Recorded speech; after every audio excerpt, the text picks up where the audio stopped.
Қайырлы күн, құрметті менің алтын көрермендерім. Менің арнама қош келіпсіздер.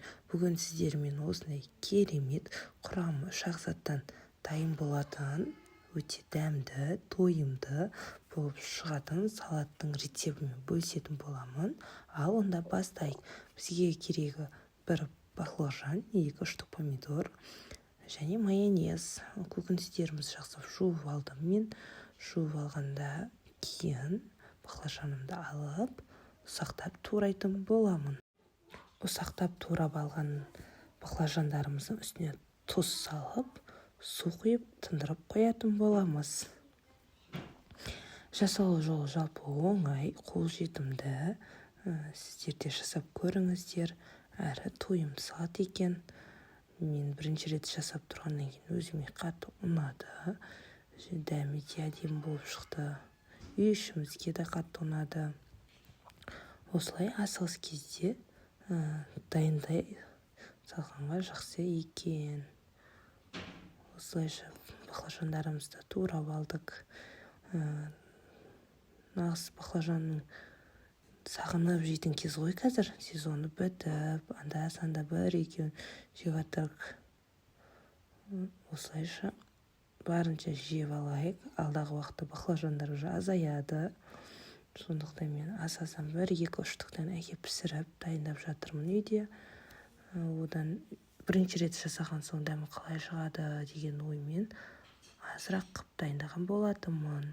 Баклажандарымызды тұзды суға салып қойғаннан кейін помидорымызды тура баклажанның көлемі сияқты турап дайындап аламыз. Мен тұзды суға салып, тұзы сіңіп дайын болғанша осы арада помидорымды турап тастайын дедім. Көріп тұрғандарыңыздай помидорымды турап дайындап алдым. Осы уақыттың арасында тапамызды қойып, сковородкамызды қойып, үстіне май құйып, қыздырып тұратын боламыз. Ал көріп тұрғандарыңыздай мен уже помидорымды турап дайын қылып алдым. Осылайша өте оңай, еш қиыншылығы жоқ. Сіздер де жасап көріңіздер. Жасап жатсаңыздар комментария бөлімінде бөлісіп отырыңыздар. Мен суын жақсы араластырып төгіп тастадым. Суын төккеннен кейін бір жұмыртқа және картофельный крахмалды салдым. Сіздер кукурузный крахмал салсаңыздар да болады. Үйлеріңізде не бар, соны сала бересіздер.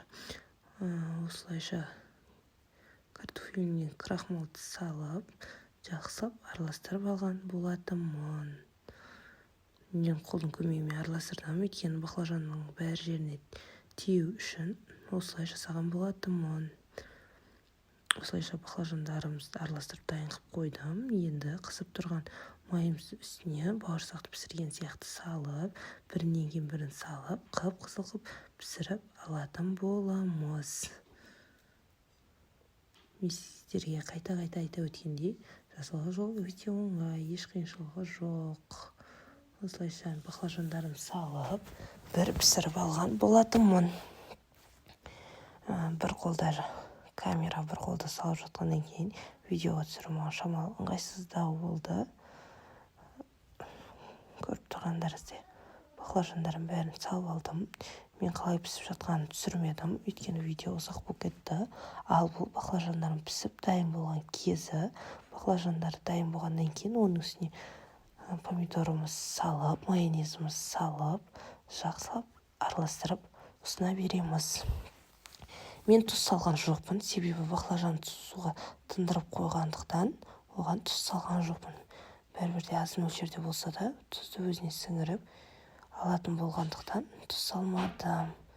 Помидор мен баклажан майонез үшеуін араластырып жақсылап дастарханға ұсына бересіздер.